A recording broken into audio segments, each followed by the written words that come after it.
first grade. It was great to see everyone today. Thank you for welcoming me into your homes and giving me all the great hugs. So here I am to read tonight with you Stretchy, McHandsome by Judy Schachner.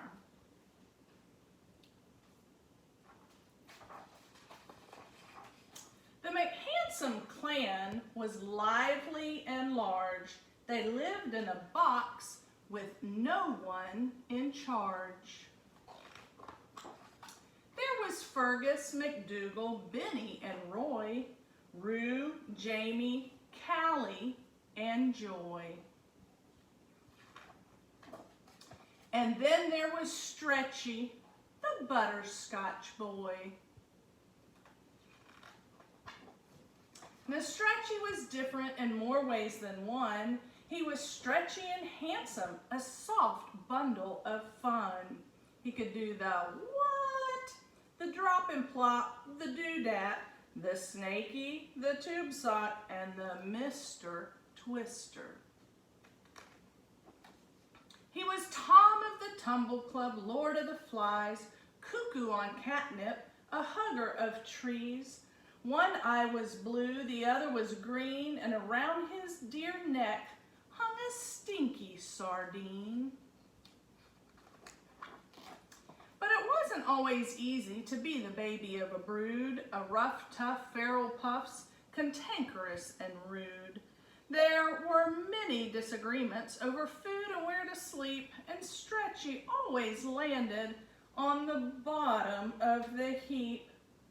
So was it any wonder that Stretchy hatched a plan to take a small vacation from the wild McHandsome clan? His brothers and sisters all agreed that he should go and gave him a good licking from his head down to his toe. Then after a tasty breakfast of fishy bones and rocks, our butterscotch boy sprang out of the family box. The first thing he did, which to some could be frightening, was dash down the street like butterscotch lightning. He jumped into a fountain, splashed round and round, scratched 200 stretchy marks all over the town. The freewheeling kitty made a stop at the zoo for an ear-splitting roar from a cousin or two. But the tigers thought Stretchy smelled just like dessert, so the butterscotch boy hid under a skirt.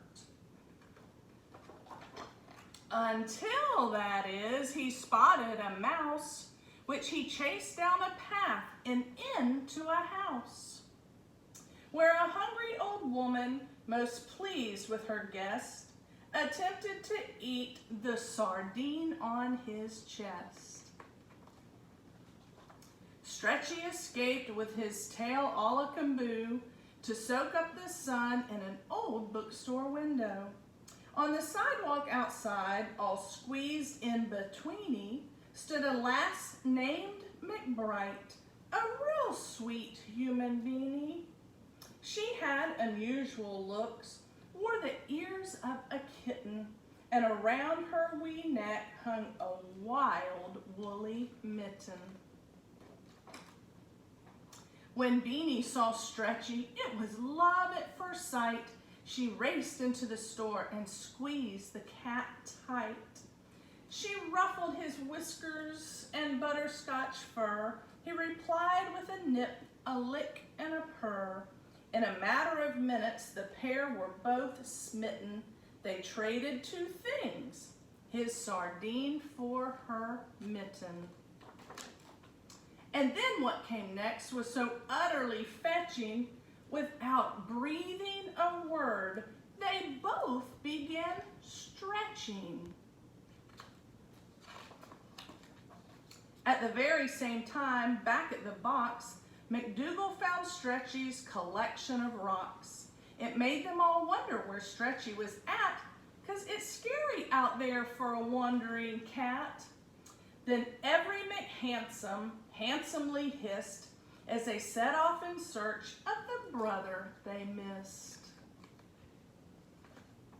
Fergus Fergus found a tiny little pile of poo. Callie met the cousins. Benny spied a stretchy mark.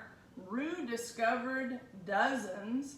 McDougal met a tired mouse. Jamie made a wish when Roy and Joy picked up the scent of a very stinky fish.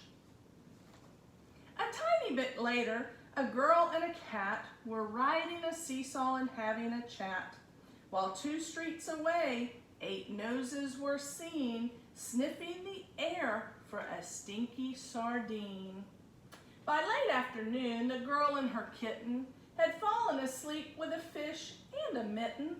But when they woke up from taking their nap, Beanie McBright had 9 cats on her lap. There was Fergus, McDoodle, Benny and Roy, Rue, Jamie, Callie, and Joy. And don't forget Stretchy, the butterscotch boy. Now the McHandsome clan was still lively and large when they all took a vote to put Beanie in charge. So the brothers and sisters did something quite hard. They lugged their old box into Beanie's backyard. Now here is the kicker, so don't flip your lids, because Beanie McBright was just one of 9 kids. There was Jordy, Tiny, Coco, and Earl, Quentin, Finney, Pickles, and Pearl. And don't forget Beanie, Stretchy's wild, woolly girl. The end. I hope you enjoyed that as much as I did. Okay, I have another one I wanted to share with you tonight. Now this is a little bit of a tongue twister, so we'll see how Mrs. McGinnis does with this one. It's called the Hick-opotamus.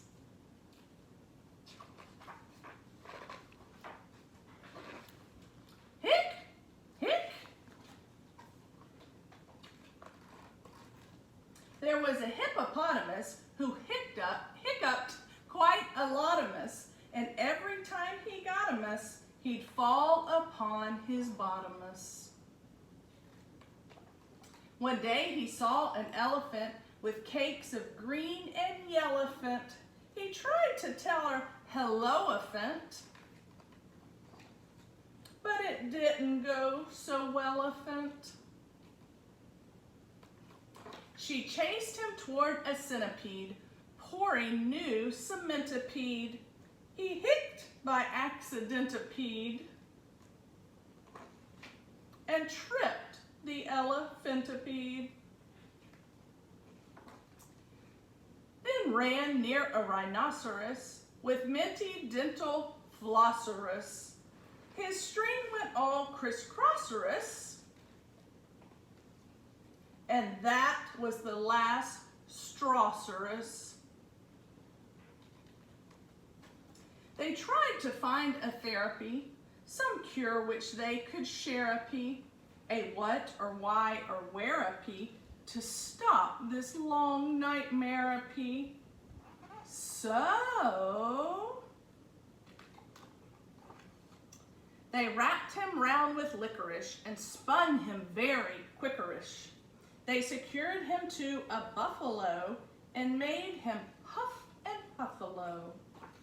They acquired an aquarium and flashed him something scarium. They poured him tubs of vinegar and tickled his chinny chiniger. And then, at last, a miracle, his hiccups so severical just didn't reappearical. He grinned from ear to earicle until the end.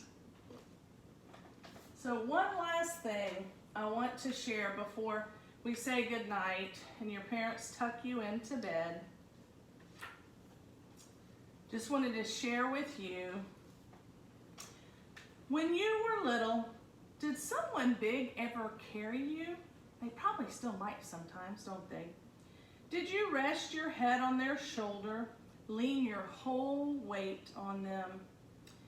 Faith is leaning your whole weight on God, resting your head on his shoulder. Faith means resting, relying, not on who we are or what we can do or how we feel or what we know. Faith is resting in who God is and what he has done. He has done everything. And in 1 John 4:16, it says, and so we know and rely on the love God has for us.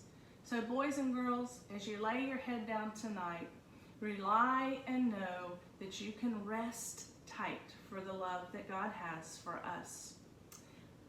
Thank you again for joining me for some bedtime stories. Good night and sweet dreams.